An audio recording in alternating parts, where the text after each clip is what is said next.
Peace, family. Y'all know who it is. It's Dr. Bakari K. Lumumba, the progenitor of LumumbaSpeaks.com, a Black empowerment initiative where we believe we can gain a competitive advantage by always betting on Black. Back in conjunction with Bequalon Network, the Pan-African social media extraordinaire, and the home of African Center News and Information. And we want to wish everyone out there a happy Pan-African Father's Day. So, of course, we're borrowing from our brother from the 215, Illidale, and wishing everyone a happy Pan-African Father's Day. Hope everyone is having a great Father's Day. And so we're here today to have a brief discussion because we don't want to interrupt the celebrations going on, of course, across the country, across the globe, right? But we want to take some time to celebrate the triumph and joy of fatherhood. So this is Africana Man's Father's Day, celebrating the triumph and joy of fatherhood. As many of you may be aware, last year we did an Africana Women's Mother's Day, right? And so we always believe in duality, right? That is the African way. And so we want to make sure that we're honoring fathers out there. We know oftentimes, unfortunately, for those of us who are living here in the West, fathers tend to be pushed aside, ignored, and even viewed as oftentimes unnecessary and unneeded. We know that is not the case.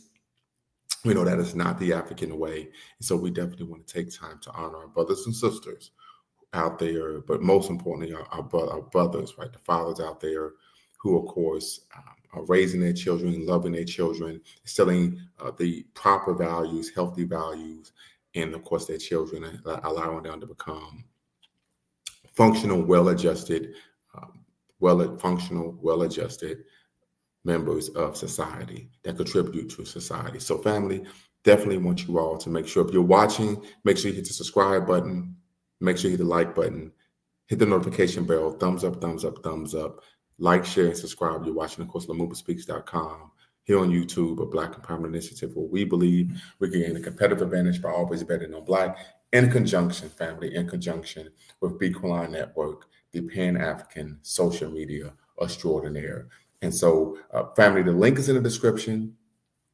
The link is in the chat. Well, we will put the link in the chat momentarily. But also, if you can be a blessing to the show, make sure that you, of course, give us a blessing on, of course, Venmo at the Lumumba, Cash App, $Lumumba Speaks, and of course, via the super chat. So we're going to get the conversation started, family. Number one, I think this is important, that we highlight the significance of fathers, right? We know that fathers, children who grow up with their father, have a high likelihood of having high self-esteem, finishing school, not being ensnared by the carceral state, not struggling with drug and alcohol abuse, right? Having the disciplinary behavioral issues. So we know that the mere presence of the father has a positive effect on the child. I had a conversation with my dad this morning, probably about an hour, and I talked about how his mere presence forced myself and my brother and even my sister to have a level of self-discipline, right? That we kind of would be bouncing all around. And as soon as the car would pull up, right, if we know he's home, we would kind of, settle down a bit. But that level of self-discipline was needed and necessary because we knew that if we didn't control ourselves, our person, he would, and we didn't want that to happen. But we also talked about, growing up with my father in the home. When I began to come of age, right? You're going through adolescence, you reach adulthood, at least from a legal frame of reference, right? Maybe not psychological, but legal. And of course, oftentimes when you're young, you're developing, and of course, you're still learning about the world and about yourself. But I never struggled with a sense of masculinity. I always was, what I would say, comfortable with my person. And I told my dad, I can vividly remember being in sixth grade, right? My sister is in high school. I think she's even about to graduate, go to college. My brother is in eighth grade, or he's a freshman. And there was some clique in my class in sixth grade. They were like, we're going to be like this pen group. I guess it's like a quasi gang. And so I told my dad, okay, can you go to the store and get me these pens and that you put on your shirt? And my dad, of course, he didn't just say sure. So he said, why? I remember he said, why? He asked a question, and I told him why. I was honest. And he said, no, you don't need to be trying to join any group or have anyone accept you. You need to be yourself. I vividly remember that. And I'm like, and I remember he went in his room or whatever, my parents' room, and came out with a pen and said, hey, if you want to wear a pen, wear this pen, but be yourself. And I talked to my dad about how that's something that you tend to find in fathers, particularly fathers who have A-type personalities, masculine men who say, no, you're going to be your own person. You're not going to follow a group, right? And we know typically what tends to happen, unfortunately, is that if you follow the group, you can find yourself in precarious situations in which you end up being, unfortunately, ensnared by the carceral state, or maybe even hospitalized, or unfortunately, at the worst case scenario, maybe 6 feet deep. So I talked to my dad about just the normal aspect of growing up in a home with a masculine man, and he's your daddy, right? I talked about the multifaceted role he played, right? Not only were you a protector, but you also were a nurturer and a comforter. I said, when I got older, of course, I'm 11, 12, 13, 14, 15 years old. I don't want to be around you. But your just being in proximity to you every day in the same household gave me a level of comfort, a level of protection, a level of, I would say, a psychological and emotional standpoint of put me at ease, right? That I think is indelible, that oftentimes, unfortunately, children don't experience, right? I talked about, playing with my father and us horse playing at an early age, and my mother complaining, you're going to mess up the furniture, right? And talked to my dad about, how that was a form of bonding. And of course, when I had my own child, I was able to realize that, horse playing with your son is really a form of bonding, social bonding, but it allows a young man to, kind of step into his masculinity or his physicality, allows him to be comfortable with defending himself and protecting himself. And, I talked about that. And, unfortunately, a lot of young men who don't grow up in a home, right, with their father, they don't experience that, right? That's something that's missing. Or, something as simple as going outside and throwing the football, which is something my dad did with me, even though he wasn't someone who was into sports like that, right? Meant a lot, right? And really ushered in my love of athletics, right? Even though it sometimes would drive my father crazy because I was just sports all the time. Those things are important, at least for a young man, that we talk about from a young woman's perspective, to be loved, to be nurtured, to have someone hug you and kiss you and tell you, I love you. They literally want nothing in return, right? The effect that it has on a young lady's psyche, right? Her sense of self-worth, right? Her value. And then, of course, even how she views men. We're talking about from a heterosexual frame of reference, right?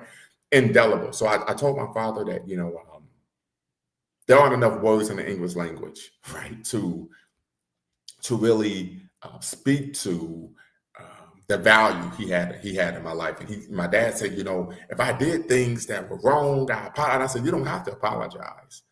I said, your job and my mother's job was rooted in leadership, not likership. I said, I'm a parent myself. I understand, right, that there are going to be times where you're not going to hold back. You're going to say things and do things that I would feel, you don't care about my feelings, but there's a method to the madness. So, I think we need to honor fathers more in our community. I think we need to honor men more in our community.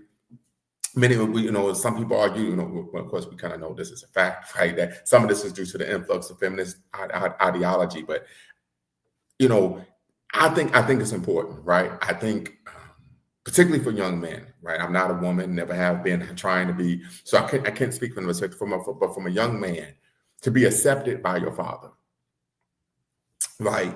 The sense of value, self-worth, and just self-assurance it gives you, right?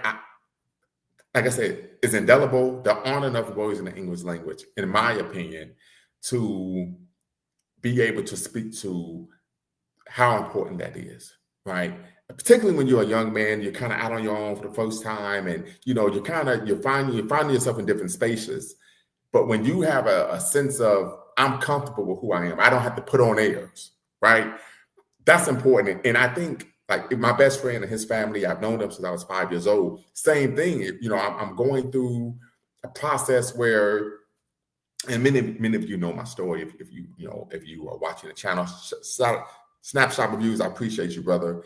And of course, they grew up with their dad as well, who was like my father, A-type personality, masculine, no nonsense, etc. So I'm going through these phases in my life, right? I get kicked out the military. I'm kind of lost in terms of my racial identity. I knew I was Black, but in terms of having a healthy racial identity, then I go to college. And then I start to, kind of take on this, this Black persona, pro-Black, and then of course that morphs into Afrocentrism, and then of course Pan-Africanism. And these are homies I grew up with in the hood. They happy for me, right? And so, I would make the argument that some of that comes from, once again, when you grow up with a man in the home, you have a healthy sense of your person, right? And so you're not looking at someone who isn't who you in a negative light. Maybe I didn't articulate that the best, but that meant a lot as well, right? So you're right, in terms of, you don't have to kind of, what's the term I want to use? Create, right? Manufacture a concept of masculinity based on something you're seeing in the community, on television, or some actor or rap artist, right? You have the benefit of, it's right there in front of you every day. And if you ever read any literature, particularly from young men who did not grow up with their father, from men who, they talk about that they try to manufacture what it means to be a man from what they see out in society, and to have the benefit of not having to do that, right? And of course, I became my own person. My dad would always say, be your own person. But there are just certain, it's an indelible imprint, right, that it provides when you're in a situation where you have your father there every day, right? And you see the multifaceted role that he plays. So my dad, of course, was the authoritarian, and my mother would always say, I'm gonna tell your dad when he gets home. And we were like, you don't have to tell him, you're a parent too, Mom, right? But the fact that he wasn't just authoritarian, he was someone that we could go to when we had a problem. He was a protector, he was a nurturer. There were times where he cooked, so he was a nutritionist, right? There was a multifaceted role that he played. And I think that's important for us, particularly young men who don't have fathers, that being a man is multifaceted, but most importantly, being principled, you're principled as well. So real quick snapshot reviews. I see what you're saying here. Young men should not have to fumble in the dark to work out life when you have someone on hand who can guide you. Yes, absolutely. So like I said, it's indelible. I talked to my dad about, this morning, about when I got kicked out the military and I came home and I'm partying, and it's partying bullshit. I'm leaving at night, come home 6, 7 in the morning, and I'm not working. I ain't trying to get a job. Like, what the hell going on? And I told my dad, I said, when you put me out the house, it was needed and necessary. I didn't like it at the time. Of course, I was 19, but it caused me to have to grow up. It forced me to grow up, right? And so I said that's part of the leadership, not the likership, right? And most people, when parents say, oh, this is going to hurt me more than it hurts you, that's not cap. I'm a parent myself. It does hurt, because that's your child, your progeny, your own flesh and blood. And, I would argue, for a parent who is a parent that actually loves the children, your initial, right, response is always to protect, to comfort, right? But then there's a time where it's very painful for the parent to say, I have to cut the umbilical cord. Maybe that be psychological, socially, emotionally, financially. I have to cut the umbilical cord. And if not, I will not, they will not grow and progress the way they should. A good example, and then of course I'll put the link in the chat and we can have a deeper conversation, comes from, I'm trying to think of Ken Norton Sr. Ken Norton Sr., many people may not be aware of the fact that he fought a trilogy with Muhammad Ali. Most people are familiar with Muhammad Ali's trilogy with Joe Frazier, right? Muhammad Ali lost the first fight, March of, I believe, 1971, Madison Square Garden. Then he won the second fight, and the third fight, which of course was the Thriller in Manila. He had a trilogy with Ken Norton, and Ken Norton gave him problems because Ken Norton had a great jab, and of course he was physically stronger. He could punch like a mule kicks. And what ended up transpiring was Ken Norton talked about he had his son, Ken Norton Jr., who many people may be aware was an all-pro linebacker for the San Francisco 49ers and the Dallas Cowboys. And then, of course, ended up becoming one of the great preeminent position coaches, linebacker coaches at USC, where they had a dominant run in the early 2000s. So Ken Norton Sr., I was watching the video, he talked about how he had two situations. One, he said, he was a big guy. He was probably about 6'1" at the time, 6'6'1", and he's bigger than his father, who was only 5'7". And he basically challenges his father in the home when he's about maybe a sophomore, junior in high school. And he states that they go outside and they knuckle up and his dad drops him. Bow! Right? And he said, he drops him. He's out for the count. His dad puts his hand down, picks him up and said, let's go into the home. Right? And he said, even though his father had to do that, he also showed compassion for him. He said he also never challenged or disrespected his father again. So that's something, one of the benefits from having a father in the home is, one, I would argue, I told my father this, you learn to respect authority and authority figures. Two, you don't have to challenge a grown-ass man, right? That's one thing I do for growing up. No, I'm challenging this grown-ass man who's 200 plus pounds. The second issue Ken Norton talked about, he was a boxer. He decided to become a boxer. His career he had a tough time getting off the ground. So, oftentimes your first couple fights, if you don't have a big-time promoter, you're fighting, but you're not making a lot of money. And so it may be difficult to actually survive. So you may be working numerous jobs while you're still trying to train. To make a living. So he's had a son, Ken Norton Jr., and he said he asked his father, can I move in? Can we move in? Right? And he stated his dad said, no, you're going to have to figure it out. And he said at first he was upset. And later he said, my dad, it helped because I actually had to figure it out. And I was able to figure it out and go on and have a successful career and provide for my son and our family. So he talked about, some of that was the tough love. And so I had a conversation with my father about, it was tough love. Yes, and I said, I never felt like I wasn't loved, right?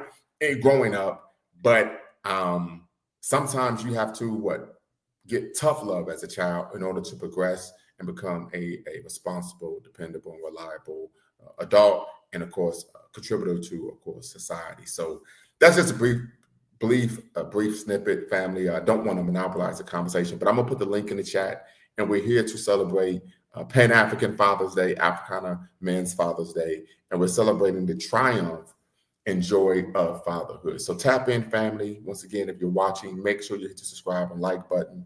Make sure you hit the notification bell for future videos, and make sure you share as well. So the link is in the description, family. The link is in the chat. Want everyone to tap in, be part of the conversation. We're looking forward to hearing from you all as we're honoring, of course, Black men, African men, Africana Men's Father's Day. We're celebrating the triumph and joy of fatherhood. And I think this is important, particularly when we talk about the multifaceted role of course, fathers, because one of the stereotypes that is prevalent, not only here in the West, but even, of course, feminist ideology is this view that men are unable to be nurturers, right? And we know that's not true. I talked to my father about, the benefit of never going to my mother when I was afraid. I always went to my father, right? I can recall vividly as a 3-year-old. We were somewhere, I got scared.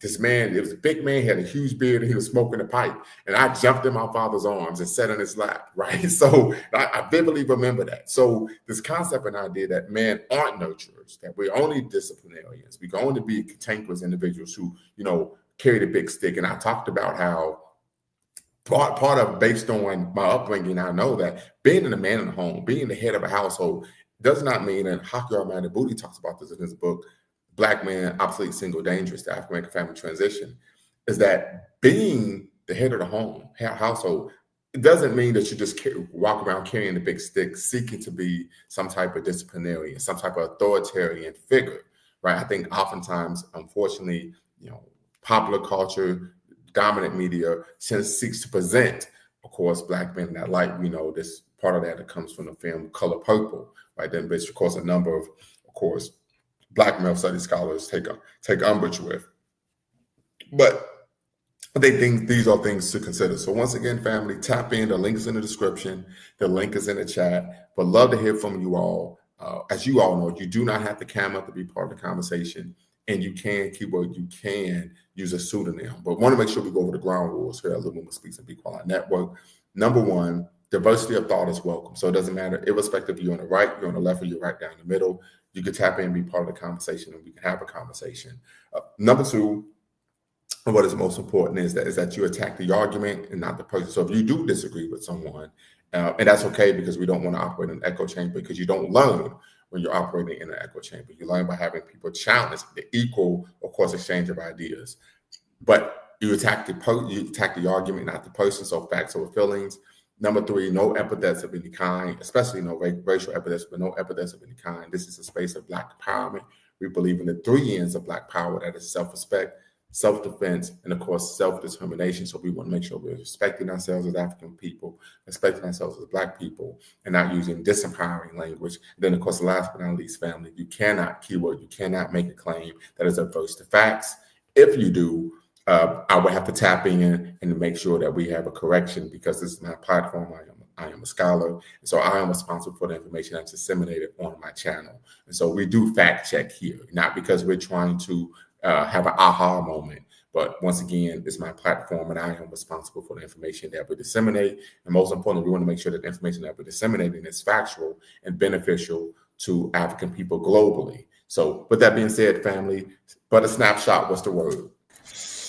Oh, good evening, good day to you. Happy Father's Day. I appreciate it. Happy Father's Day to you. But I don't know, are you a father? No, I'm not a father. Not yet. Okay. Well, maybe happy future Father's Day, right? Yeah, so happy future Father's Day. Yeah. Yes, sir. Thank you for that, because I just think that intro that you just delivered was completely spot on. Unfortunately, I've seen so many young guys just growing up without the father playing the role that they should be playing in their lives, and it does affect your self-esteem, the way you look at life, and stuff like that, and also how you navigate yourself around other men. Yes, absolutely. Without that right father figure and being there. And I imagine, because I'm not a father, I can't speak on it, most of it is, well, a good percentage of it is being there, just being there for those conversations and stuff like that. And I can't imagine what it's like for a father who doesn't have a relationship with their children and can go to bed at night not knowing whether or not their son has had something to eat, or how is he getting on at school, or just simple things that you would know if you were sitting around the table and having dinner. Do you know what I mean? Like, it just little things like that. So it is a really important message what you've just delivered. And I just wanted to say thanks for just putting that out there, because I just think a lot of things that you said really resonated with me and my situation with my father. And it's there's a lot in there, isn't there? Yeah. Absolutely. Like I said, I appreciate you tapping in. And this is important because, and I told my dad, I said, here's the aspect of being a father that sucks. You don't get your flowers until your children are grown. Oh, right. Okay. Yeah. I said, growing up, like, golly, every time I turn around, you you told me about this and that. I can't stand your hatred. I wish you wasn't here. You hit about 25, you're like, hey, I just want to say, you know what I'm saying? You was right about everything. And I said, that's the part of being a dad they don't talk about. You don't get your flowers until your children are grown and they get out into the real world and realize, hey, you were helping me by instilling self-discipline and respect and respect for authority and structure. And for example, growing up, and this is until my brother and sister moved out, we had to eat dinner as a family every day. Every day. Yeah, that's good. Every day. So my dad was, we were trying to watch the game. My dad turned the TV off. We had to go and turn the TV off. We sit down at the dining room table in the dining room, and we would eat as a family. That was the norm. You know how many people I've come in contact with to where when they have dinner, everybody just takes a plate and then goes to their bedroom? Yeah. I was like, what the hell? What? People, that ain't how I grew up. Yeah, that's not it. I mean, like for me in my situation, like I'd see my dad like during like school holidays and stuff like that and stuff. And we would sit around the table and eat like at the day of that. And I got to see my dad work, which is good and stuff. But unfortunately, our relationship kind of split at a time when I probably would have needed him to be around and stuff. But I can see him now because he's got he went on to have more children, and I can see that he is doing the best he can with the kids that he's raising now, which is good to see. So it is, but there are things that I admit to myself that maybe I missed out on a bit of knowledge here or a bit of knowledge there that could have helped. But you just learn as you grow up. I'm fortunate enough to be around good people that have those examples, and we kind of share as a bit of a peer group. But I suppose to a certain extent, it doesn't really always all add up. But does your dad talk to you about him and his relationship with his father and I mean, so there were times when my dad, and my mother too, they talked about how they grew up with their generation. They weren't typically very affectionate, like parents. Okay. And I was like, I know that was a generational issue. Yeah. And so they wanted to be more affectionate. And also, typically we're very stoic. So I remember there's a situation where I had finished boot camp, came home, I had like 2 weeks of leave. So we went to go see, my dad's grandfather. Well, I mean, his father. And he was like, so we get over here, he's going to be very stoic. He's just going to be like, okay, that's good. But he was like, that doesn't mean he doesn't care, because when he's talking to all his friends, he's going to be bragging about you. So he was like, just know that. Yeah. So I remember getting over there. I remember I was 18 in a couple weeks, right? Because I remember I turned 18 the day I finished basic and flew home for leave. Yeah. And so we get over there. He's like, I'm like, so I'm gonna be here for about 2 weeks. And he was just like, okay, that's good. that was it. That's what he gave me. That doesn't mean he doesn't care. That's just his personality. Yeah. So understanding that. Yeah.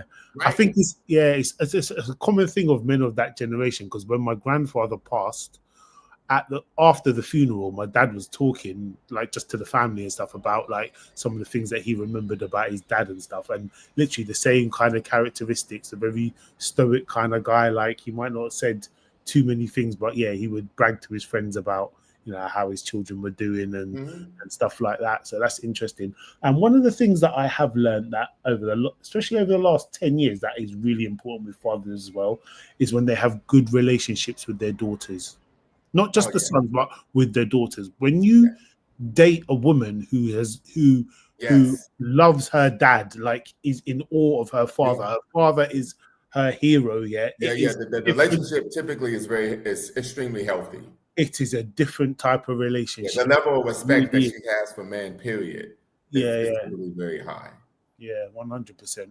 But that's all I kind of really tapped in to say. Like, it was really good opening what you did, and congratulations, happy Father's Day to you, and Mr. Sandman, if you're a father, happy Father's Day to you as well. Dad, absolutely. Yeah, happy Father's Day to you, brothers. Absolutely. Yeah. I mean, he's still a Penn State fan, which means he's a loser, but. I don't call it losing. I just call it a learning opportunity. Okay, learning. Okay, hey, you know what? There we go, right? Okay, I see you. And you, guess what? Y'all been getting a learning experience from The Ohio University for the past 8 years in a row. Oh man, we back on the nostalgia train again, huh? I'm back on the talking about the past. Okay, yeah. I guess that's up for interpretation. Well, brother, last I checked, if we're going to be honest here, right? And we believe in facts, not feelings here. The Lumumba Speaks of Equal Line Network. You all haven't beaten us since 2016. That's a fact. Wow, a whole 10 years? Whole 10 years almost, brother. Come on now. Wow. Yeah. Absolutely. Well, I'm from Philadelphia, so if I'm going to root for any college football team, it got to be Penn State. But you know what I'm saying? But Penn State is like more in central Pennsylvania. Mm-hmm. So we're bigger like Eagles fans, and then Temple University is inside of the city, but Temple football isn't very good. So. But let me ask you this, because I know you all have the Big Five, and this is a brief segue, family, then we'll get back to the conversation at hand. But you all had the Big Five in Philadelphia, right? Temple, LaSalle, St. Joe's. St. Joe's, Drexel, and the University of Penn. All right. So, but okay. So Temple and UP are inside the city, correct? Yeah, all of The those UPs are in West colleges, Philly. all of those colleges are inside the city. Okay, and St. some of Joe them, might but be I know like on some the of them borderline. straddle the border with suburbs too. Yes. St. Joe's does, yeah. Okay. Okay. Hmm. Okay. Cool. No problem. No problem. So, Pan African Father's Day, brother. Happy Pan African Father's Day to you, Mr. Sandman. What are your thoughts on the importance of fathers in the global Black community? Yeah, yeah. Of course, it's interesting that you brought this up because just yesterday I was at the gym and I had to break up a fight, Mm. you know, and it was two black men at the gym. We was lifting weights, and the older black gentleman, You weren't he lifting told nothing, me, though. You wasn't throwing nothing up, but okay. no, I'm trying to get back into it. I only been back at it for about a couple of months, but I'm trying to get my swollen. I got them genetics, them, Okay. them, them West African genetics, so I picked that muscle on pretty easy. Easy But money. yeah, but so I'm on the lat pull down, and I see an Okay. older black man. He tell the young boy, he said, "Hey, what I mean, move your bench over." And the young boy, a little skinny, he probably was like 20, 21, had the do-rag on. He said, "Hey, if you're gonna ask me to do something, don't say it like that. You got to be nice about it or something like that to that effect." And I'm looking at it like, it ain't what you. He was like, "It ain't what you said. It's what you said. It ain't what you said. It's how you said it. Yada yada." And the old black man said, he said, "If you ain't gonna do nothing about it, then shut the fuck, shut up." You know what I mean?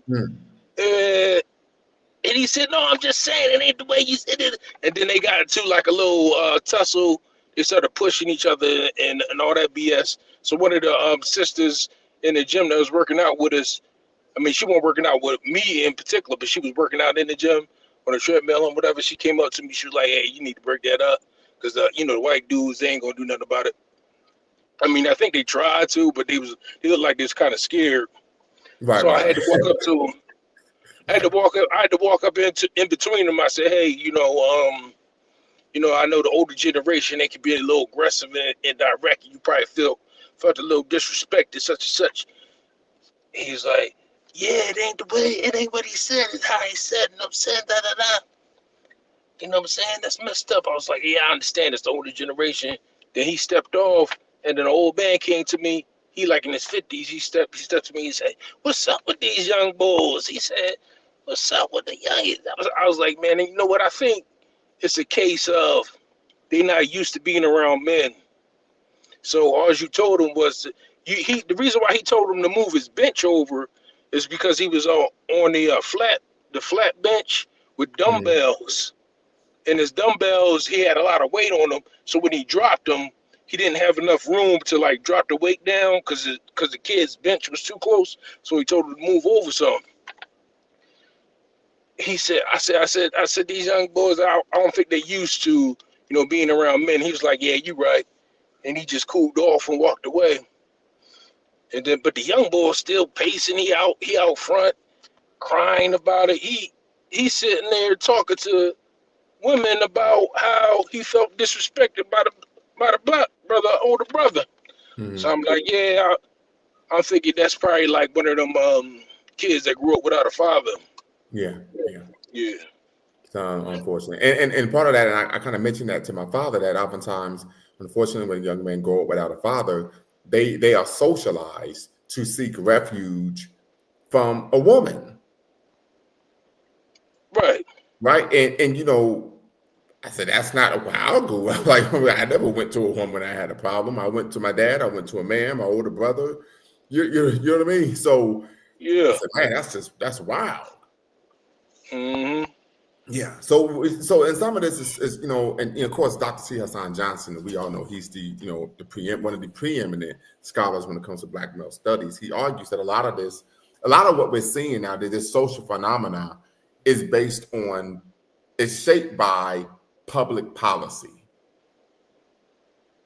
right? Mm. And so he argues policy in terms of reducing the importance of the father and the family structure. We talk about family courts. We talk about the family court still using the Duluth model, which posits that women are inherently better parents and fathers, even though we know that's not the case, plays a role in having these type of issues that we're seeing in civil society. So, Yeah, I agree to a certain extent. I think it's because of the economy and stuff like that, and brothers don't want to be responsible for taking care of well, a family sometimes, and then women. I think both, but two things can be true at the same time. Of course, we do know there are people in our community, men in our community, who are irresponsible fathers, don't want to be fathers.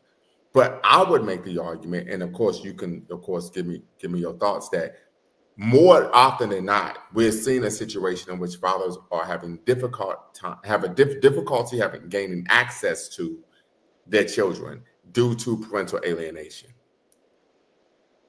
Right. Yeah. So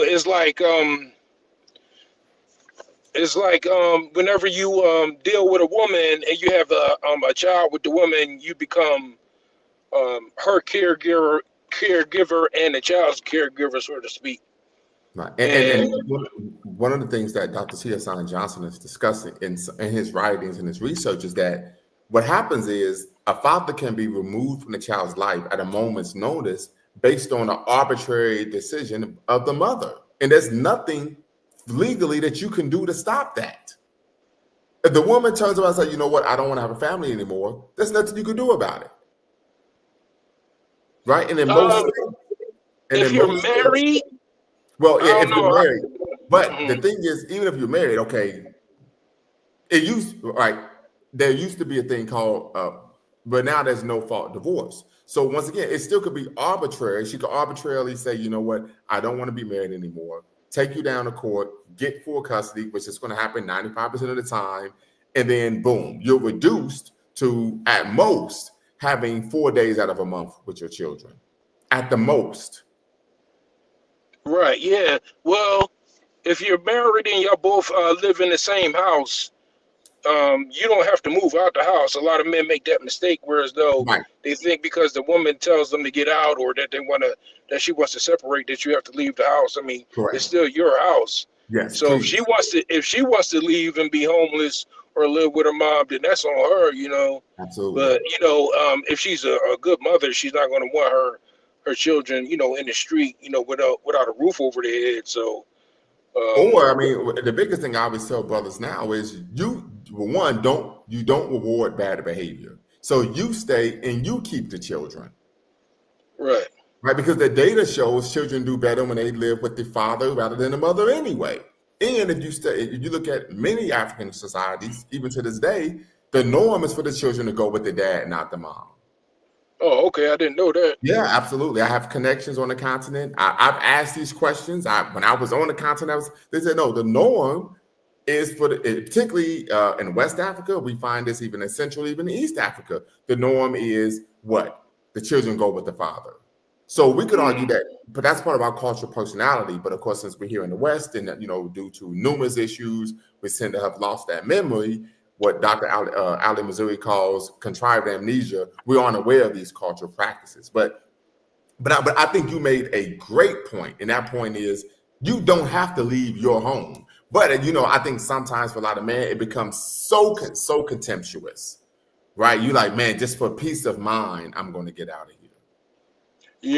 Yeah. Sometimes, you gotta like be strong and not let a woman tug at your emotional cords and drive you down that path for because that's what women do. They like to push buttons and fish you off. That's the way they. Some women like to push buttons and tick you off because once she has control of your emotions, now she can manipulate you because men aren't used to dealing with emotions like that. You know what I mean?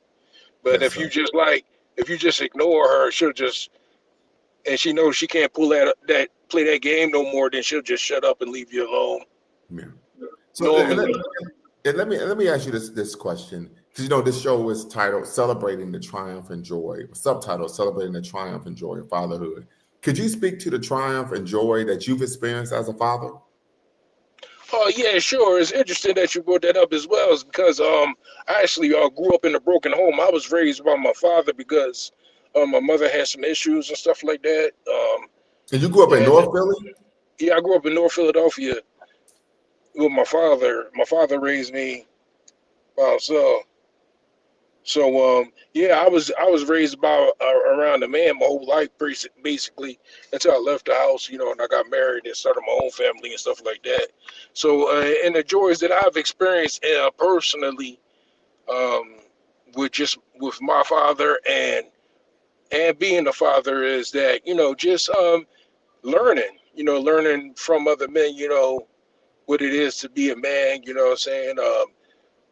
We would work on stuff, because discussions with a man, the discussions with a woman are different. That's Your true. father's your father gonna put you on a lot of game when it come to this, when it come to that. If it come to like how to build stuff or how to defend yourself, like manly stuff. That they just keep dropping game on you to put you in a position where what I mean, you're not only safe because sometimes it can be dangerous out there, especially for black people, but black young men, but also put you on some game on how to get some money. So that was always a center of our discussion, just learning from my father growing up, and I tried to do the same thing with my son. What I'm saying, I find out everything that he going through, and try to put myself in that position and say, hey, look out for this. I went through that. I went through this. Look out for that. And he's doing a lot better than me. He's making he's doing a lot better academically than I was doing as a child, and that's good too.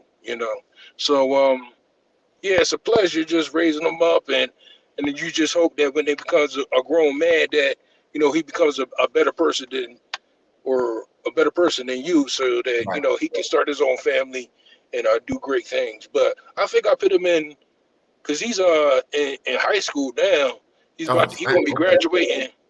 He'll be graduating soon, next year. So I think he's gonna be. I think he's in a pretty tight position to make some serious moves, and be real successful. I'm very I feel real good about his future. Wonderful, wonderful, man. That's great. That's great. And I think these stories need to be told, right? When I think of the triumph and joy of fatherhood, is one thing for me was just being able to watch their personalities grow and blossom, right? But the second thing for me was it always provided me a lot of joy to help my children with their homework, to, instill in them a sense of intellectual curiosity. And that's one of the things I talked about with my dad. I say, you would instill particular values. One was to be principled. The second was to be critical, right? My dad would always say, take what someone says with a grain of salt, right? Don't just believe the person, right? So this sense of being not only incisive, but also someone who would question, right? Right? It's being someone who would be cynical. So, and I think about that, and the joy for me was to actually just put that time in. Oftentimes I tell people being a parent, and of course you can share with this, Mr. Sandman, we talking about particularly being a father. I don't think it's necessarily difficult. It's a difficult job, but it's a job that is time intensive, not labor intensive, but time intensive, right? And being a parent, you have to be physically present and actively engaged.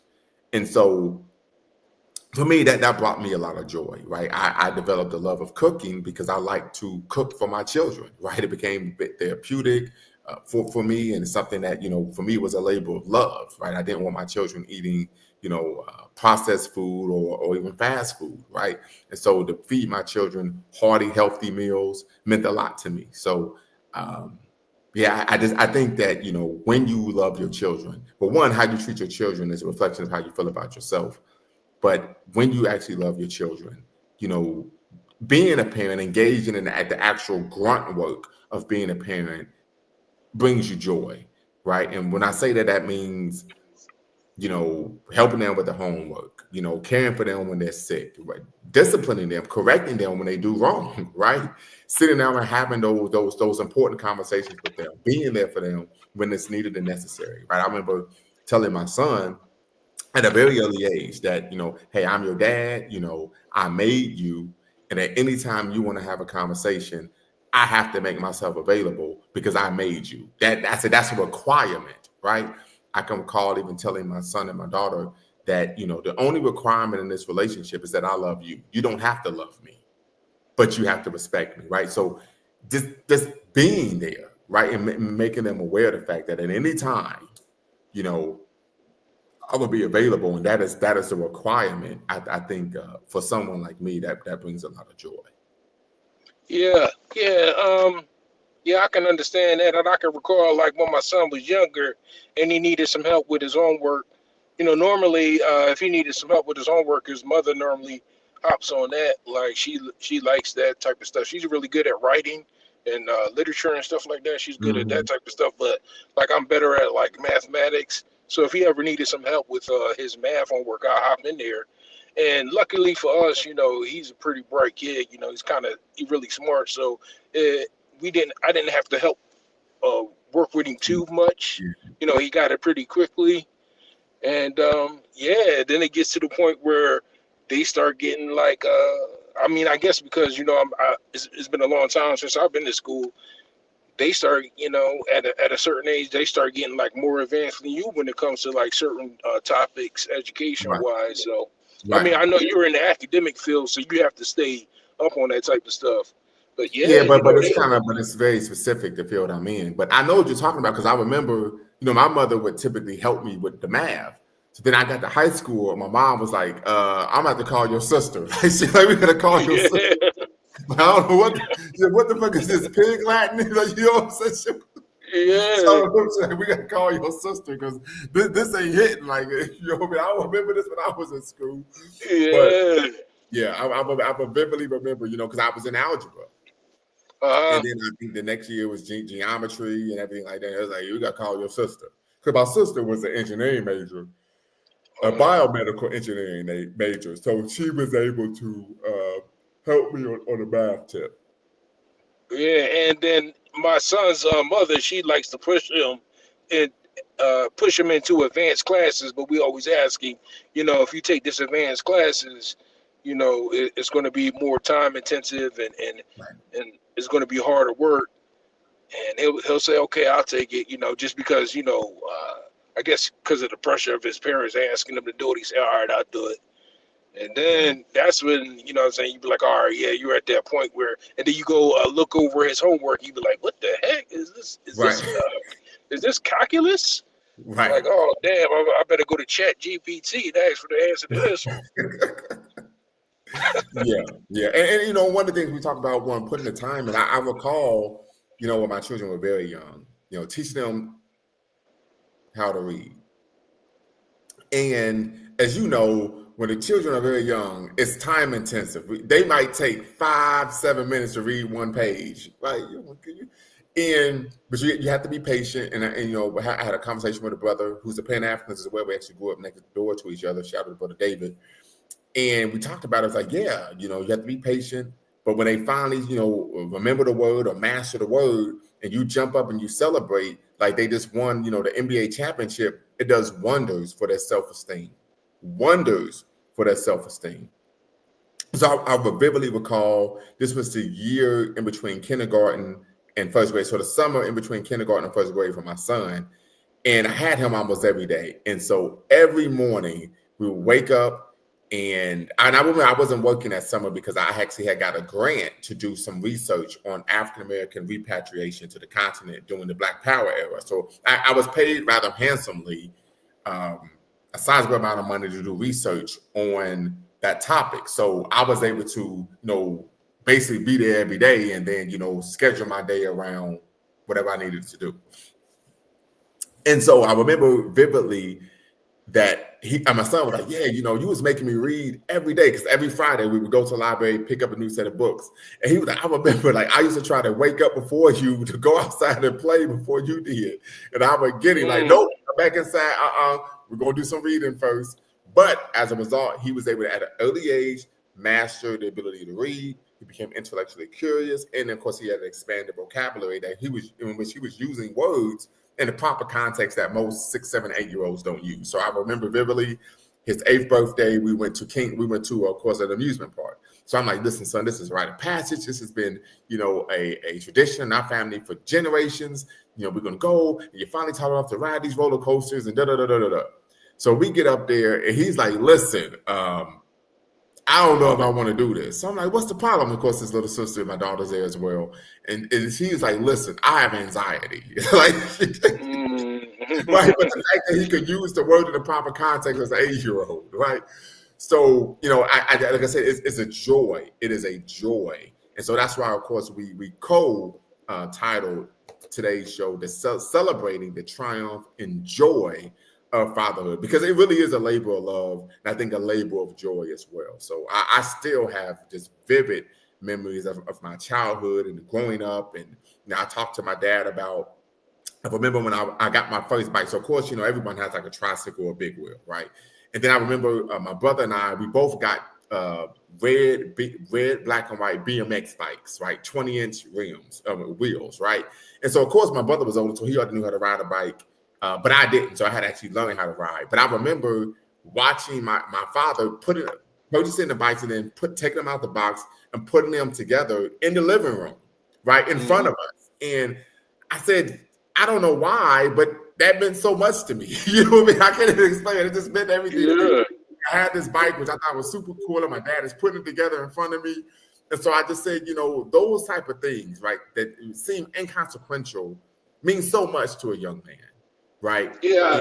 When I think about my dad, that's one of the first things that come to mind too. Is like one year I recall we were redoing the basement in our place that we were staying in, and he had me helping, cut all the wood and set up all the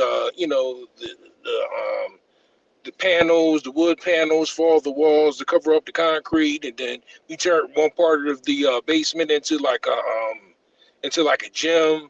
We set it up with like weights and all kinds of like boxing gear and stuff like that, the heavy bags. So yeah, that was a joy. And we set it up with benches and everything in the basement. Yeah, that was every time I think about my dad, that's one of the first things I think about is the time we spent like working together. And he basically, I guess he was teaching me carpentry, I guess, so to speak. Right. Because that's what he was good at. He worked as he worked for the power department in Philadelphia. Okay. Yeah, the people that supply the department. So he was the guy that, come into your house, read your meter or fix your stuff, you know what I'm saying? Make sure your house is getting power. So that was his specialty, electronics and mechanical stuff like that. So whenever, if I had like a science experiment or something like that, and if I had like a project to do, he would help me like build like a robot or something like that, because he was real good at all that soldering, electronics. So that pushed me to go. That's why I'm in that same technical field now. No, as I don't work for the power department, but I do work in like a technology because of that, because of that experience. Right. Absolutely. So yeah, I just, once again, we're talking about the triumph and joy of fatherhood. Family, if you're watching, make sure you tap in, hit the subscribe and like button, thumbs up. Make sure you hit the notification bell as well. You're watching themovamentspeaks.com, a Black Empowerment Initiative, where we believe we can gain a competitive advantage by always betting on Black, in conjunction with Big Line Network, the Pan-African social media that's short and air in the home of African-centered news and information. And we're here having a conversation regarding Africana Man's Father's Day, celebrating the triumph and joy of fatherhood with the main man, Mr. Sandman from the 215 North Philadelphia, a lifelong Penn State fan who is also a lifelong loser to the Ohio State University, right? The reigning defending national champions. But yeah, I think it's important that we honor, of course, fathers. We know the important role that fathers play.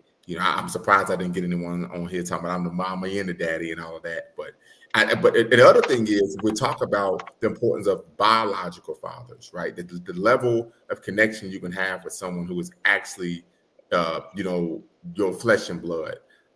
I think for a child, right? And we know there are situations where people come in and they play the stepdad, and we don't have to get into all of that. But the type of connection you can have with a person who is your actual father, who you actually look like, it's there's nothing like it. It's uncanny.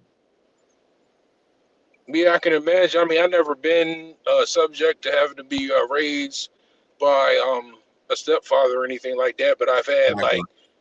women that my mother was dealing. I mean, not my mother, but my father was dealing with. That I guess you could call them like a quasi a stepmom and stuff like that, and I got to experience that a little bit, and you know, Mhm. it wasn't like you never really for me, when I was a child, I never really considered that woman my mother. I would see her as a lady that my father's dealing with mostly. I never really Right. called her mom or anything. And I assume that kids will probably look at the same thing. They just, if it's a stepfather, they probably just see that's you know their mother's boyfriend or what have you. Right. Yeah. But yeah, It's to be not able really to be able to a have strong that connection. connection.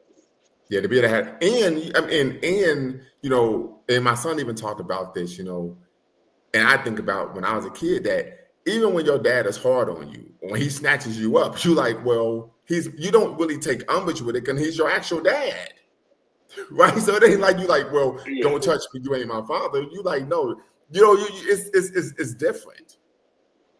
It's different. Right. And we Yeah. know oftentimes, when we talk about young people acting out, oftentimes it's because they want attention.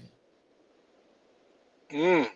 Mm-hmm. We think about that. Often, a lot of scholars argue that when children are acting out, it's because they want attention, because they haven't developed, from a social, emotional, or psychological frame of reference like we have, to where they can say, "Hey, I'm desiring affection or attention," or so on and so forth. They don't have the capacity really to say that.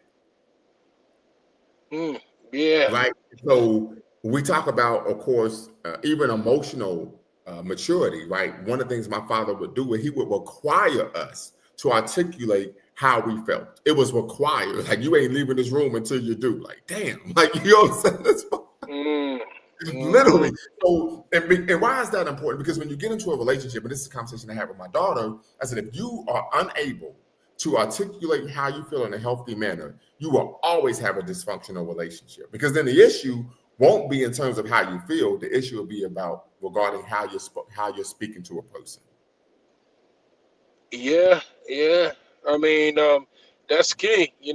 Because a lot of times, like men, and particularly men and women, they can see the same thing, but look at it from different positions.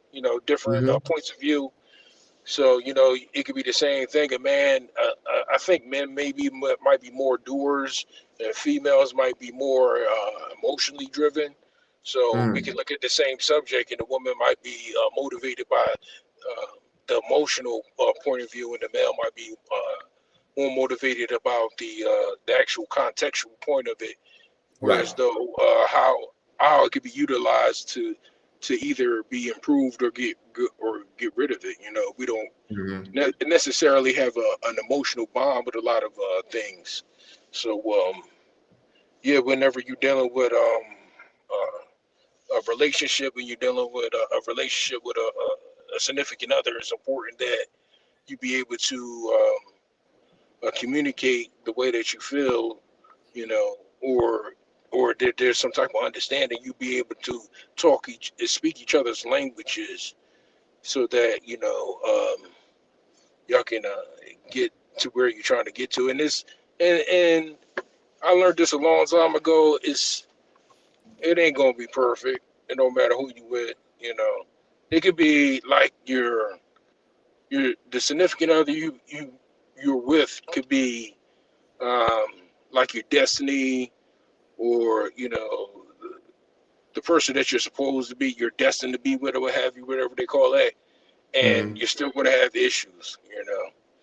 Right. So just gotta it's never is there's not a perfect woman in the world, and it ain't a perfect man. Facts. So Facts. sometimes you gotta you know, identify each other's issues and decide whether or not those issues are are bad enough or good enough for you to want to have to deal with and for the long term, Yeah, So if yeah. it's See, something that's just like, that's a mature perspective, right? Because some of the best advice I ever got, and this wasn't from my dad, but it was actually my first sergeant, and he said to me, "This is about wanting to get married." He said, "If you can't tell me 5 things you don't like about the person, you don't know the person well enough." Right? And I said, "Well, He said, "Listen, everyone, including your best friend, has idiosyncrasies that you don't like." mm-hmm.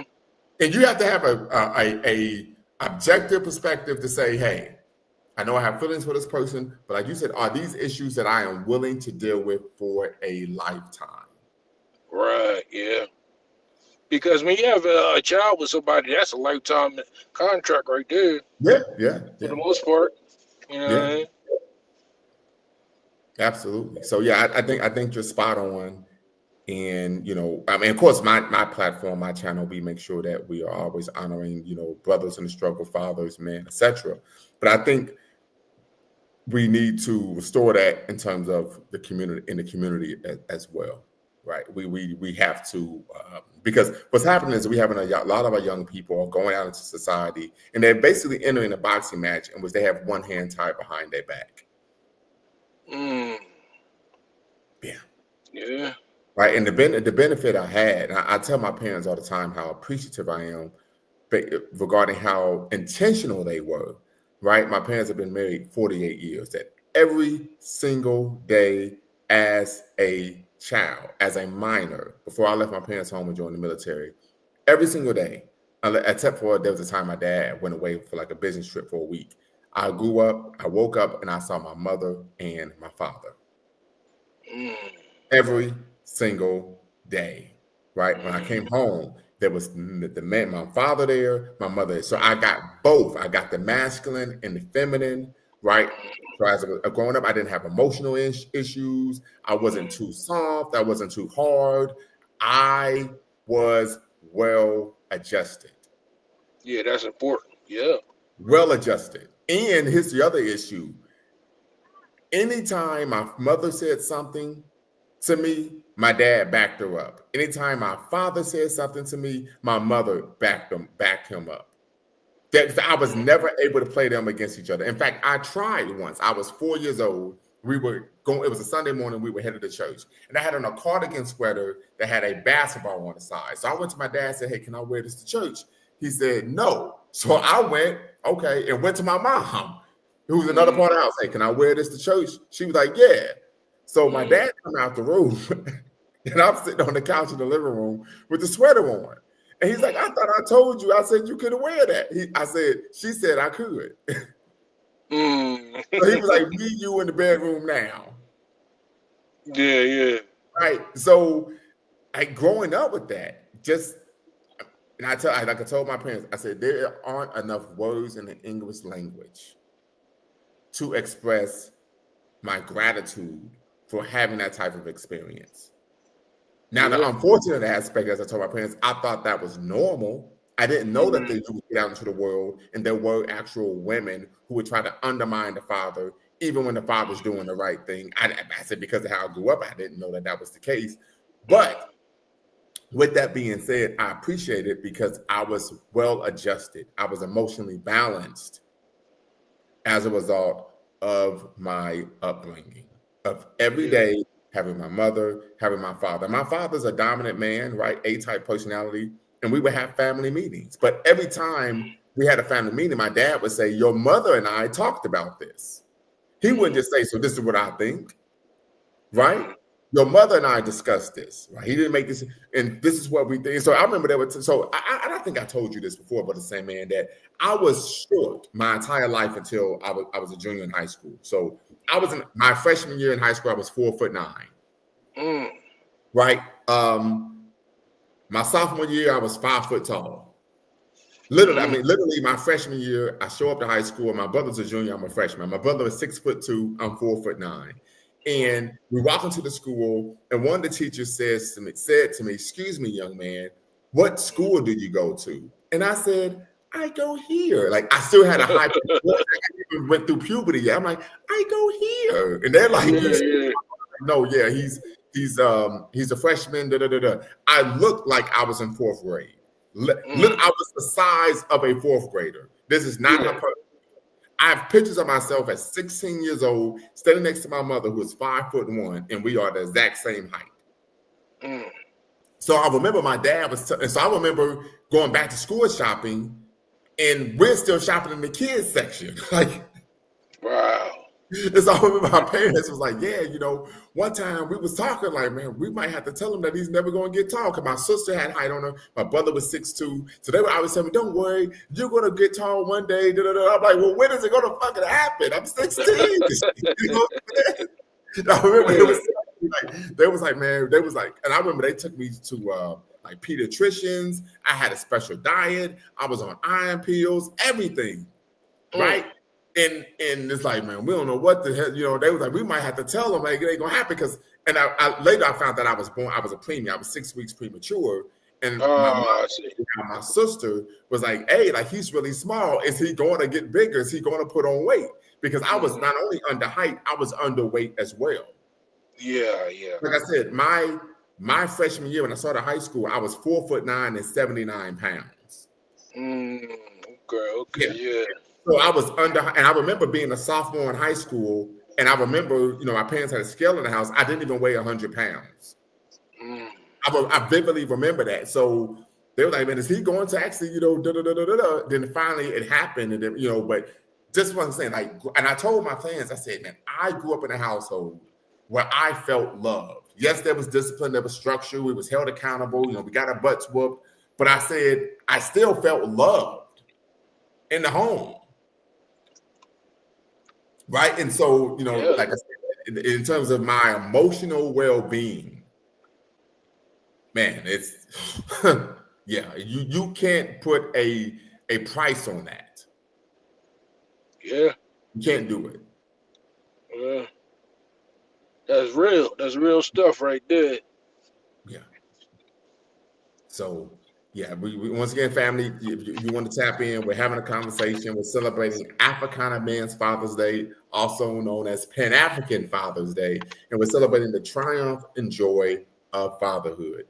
Tap in, be part of the conversation, family. The link is in the description. The link is in the chat. You can tap in, be part of the convo. We would love to hear from you all regarding stories of the triumph and joy of Africana fatherhood. And we're saying Africana because, of course, we're Pan-Africanists, and so we're talking about the global African community. So that's irrespective if you're on the continent or if you are an African in a diaspora, right? We'd love for you to tap in, be part of the conversation, and share stories, inspirational stories regarding the triumph and joy of Africana fatherhood. So once again, family, you're watching LumumbaSpeaks.com, a Black empowerment initiative where we believe we can gain a competitive advantage by always betting on Black, in conjunction with the Beat Online Network, the Pan-African social media extraordinaire, in the home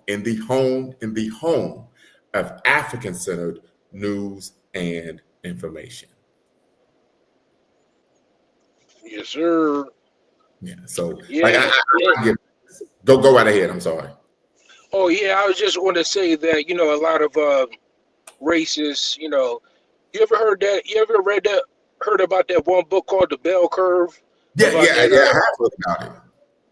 Yeah, he was talking about how Black people are poor because we have lower IQ scores, what have you. Yeah, that dumb shit. Yeah. Have you read dumb stuff?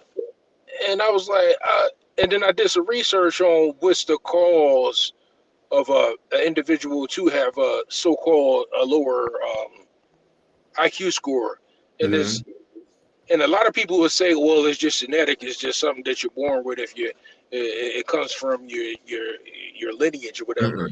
But the truth is, they've done a lot of studies, and when a child is growing up, the biggest factor that influences a child's IQ is his environment. Is he growing up in a healthy environment with healthy foods to eat?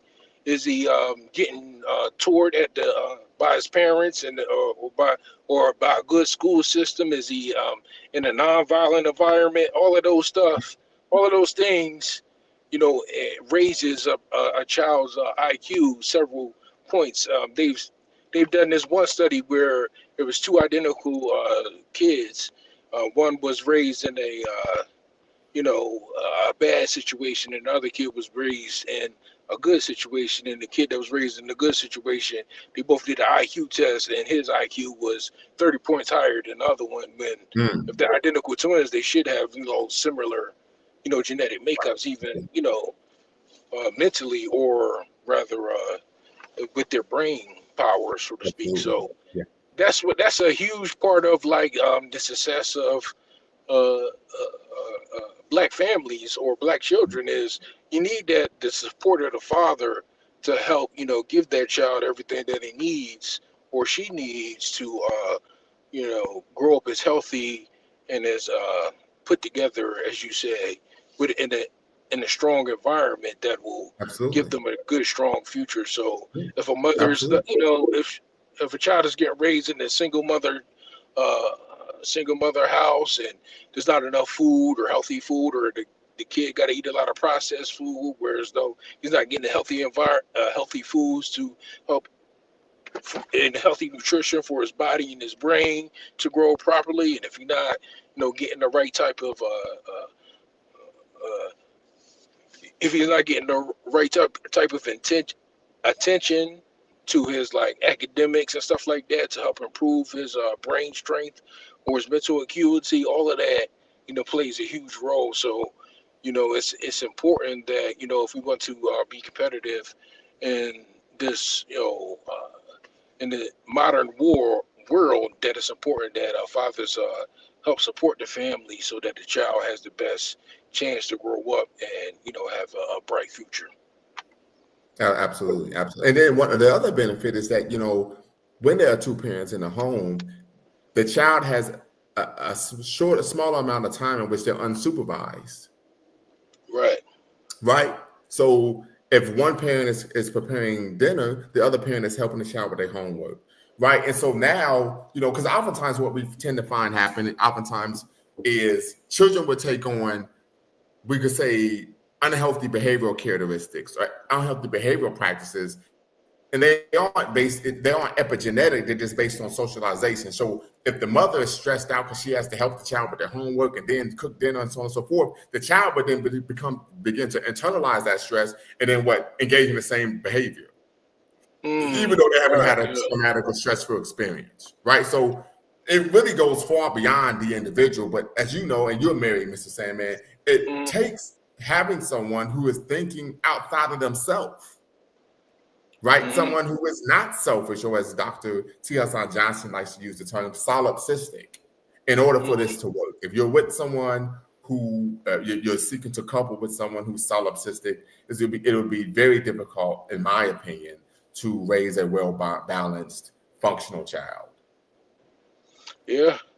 And it's our duty, not just for the black people, for the black community, and for the entire world to bring up, solid, strong kids to lead us into their future, so that there's a bright future for our grandchildren, our great grandchildren, and they also have the means to take care of us when we can't take care of ourselves anymore, when we get, rather long in the tooth. Absolutely, yeah. I buy my parents groceries all the time. They come home and boom, I got them there waiting at the door. You know what I mean? So Yeah. yeah, it's very important, very important. So once again, family, if you're watching, we'd love for you to tap in. If you want to be part of the conversation, you can. You do not have to cam up, as you can see, Mr. Sandman doesn't have his screen going, so you don't have to cam up, and you can use a pseudonym to be part of the conversation. But we would love to get some new perspective, new voices here on the Women Speaks and Big Fly Network to tap in and be part of the conversation. So if you want to do so, I will put the link in the, of course, chat once again. And as many of you are aware, the link is already in the description. Tap in, be part of the conversation, and just share some positive stories regarding the triumph and joy of Africana fathers, right? So tap in, family, be part of the conversation. We'd love to hear from you all once again regarding the triumph and joy of Africana Men's Father's Day, or as Mr. Sandman says, Pan-African Father's Day, and we definitely want to give a happy Pan-African Sunday to everyone out there as well. Word up.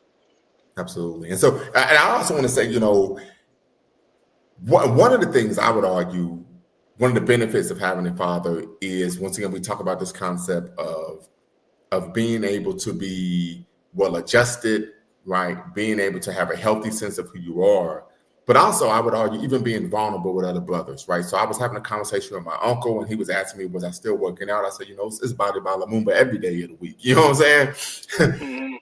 And I talked to him about how, I had went through a really bad breakup, and, there was brothers at the gym like, yo, man, you look like you need to talk.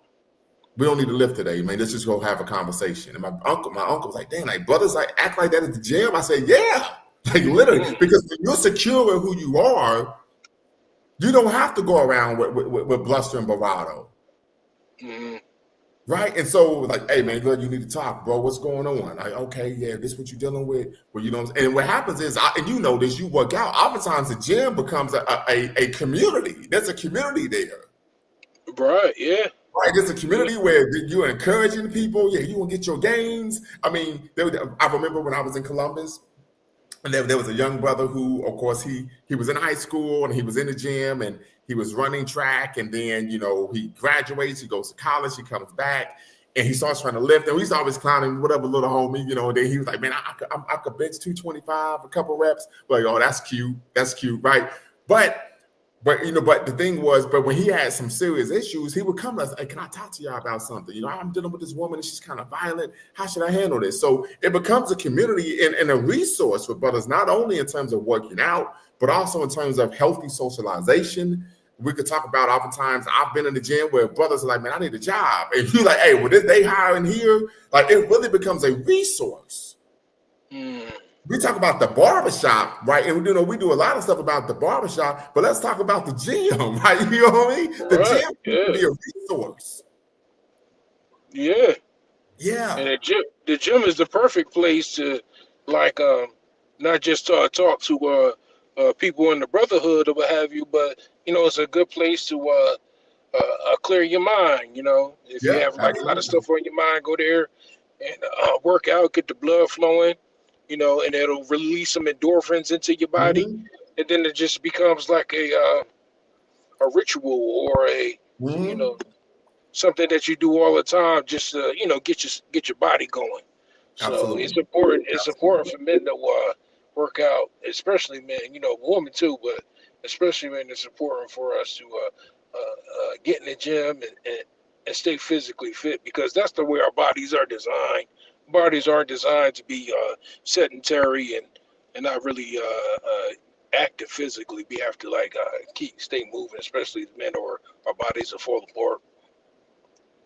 Absolutely. And it's all one body. The brain is connected to the body. So if the body ain't well, that can affect the brain.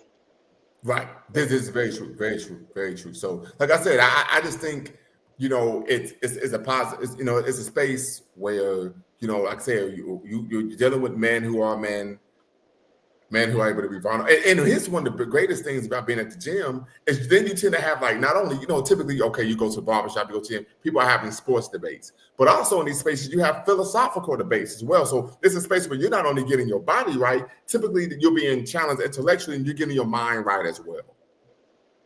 Yeah. Yeah. So yeah, it's a great space, for men to be in. Of course, as you know, I'm always at the gym, and it's like my second home. One time I had a sister say, "Man, you hear so much, you must get mail here," right? I was like, but we just talk about healthy masculinity, healthy manhood, and really pushing back against some of the stereotypes and misnomers about who we are as men, who we are as fathers, and that's one of the reasons why, like I said, I wanted to do the show. And Snapshot Review said he really appreciated my opening story and monologue. But like I said, I think it's extremely important, because I was able to tell my dad, who knows where I would be if it wasn't for having that in home, right? And then I even talked about you know, when I would be around, this is when I was a young man, around real men, I saw that real men, they don't undermine or disrespect other men, right?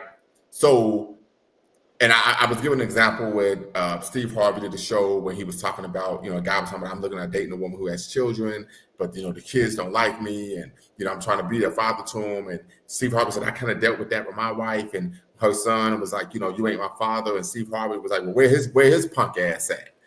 And I said, well, that's dysfunctional, right? And they said, oh, I said, because most men who have children do not have custody due to the fact that there's something unbecoming about them, but due to the bias of the family court system. Right? That is a reality. So to discredit or disrespect a man that you don't know, you have no contact with, right? And he's actually doesn't have access to his children because of the bias. I said, that's not the way men actually move, in my opinion. Right? You know this, Mr. Sam, man. We're built on respect. We move in respect, right? I'm not gonna, you know, I don't even know this guy. What's going on, right? So, and then of course, if I'm disrespecting this man, that's his son. Like I said, that's dysfunctional, it's unhealthy. But we also know Steve Harvey panders, right? He's trying to sell books, he's trying to make money. But I always tell people, as a man, and I you know, I'm not gonna disrespect another man. You can't pay me to do that. Just because you don't like that guy no more, that ain't got nothing to do with me. And so I just think that's something to consider as well when we talk about, you know, not only just this concept of fatherhood, but also manhood and masculinity as well. So, and we talk about, once again, being principled, right? I had a situation where I had a cousin who wanted me to take her son, who was, of course, my cousin, and have him start working out with me because he's playing football. And I said, okay, well, what does his father think of this? Well, his dad ain't really around and he'll be paying child. I said, that has nothing to do with me. If I want to take this young man anywhere, I got to talk to his dad. You don't need to do that. I said, yes, I do. Because if anything happens to this young man, his dad is going to be the one pulling up. Right? Well, I ain't gonna. I said, okay, just because you don't respect him anymore doesn't mean I'm going to disrespect him. I move different. Once again, being principled. Yeah, that's important too. Yeah, I never. Respect this man. Because that's really what's going on. I've never been in a serious relationship with a woman who, you know, has kids. I've been in, you know, messing around with a few of them, but never been in a serious relationship with one. And that dynamic of dealing with the child's father is not something that I really had to engage with seriously. But I can imagine that must have been that's a serious issue to deal with. I mean, when you're dealing with children, you know what I mean. You don't want to. The most important thing is the health and wealth, the health and safety of the child. You know, that's the most important thing. And right. If that child is, you know, under my supervision, then it's my duty to make sure that he gets back safely. So that's that I'll prioritize that if I'm taking care of your child for whatever reason, and then we'll move on from there. As far as like who needs to discipline them and things of that nature, no, you leave that up to their biological parents. For the most part, let the biological parents like, hey, you know, this child is doing this, he's doing that. You know, if he doesn't get it straightened out, then he won't be able to be in this space anymore. And that's basically it. Yeah. But well, I gotta go now to I was going to give you the last word. I was going to give you the last word. Yeah, just happy Pan African Sunday and Pan African Father's Day to all the fathers out there, and keep keeping on. You know what I'm saying? Keep hacking away at it, and then we're gonna change the world. Absolutely. Until next time, family. Y'all know what to do. Always, always, always bet on Black. Peace. Before you go, make sure you hit the subscribe and like button. Thank you for supporting the channel. And remember, here at Lumumba Speaks, we always bet on Black. Peace.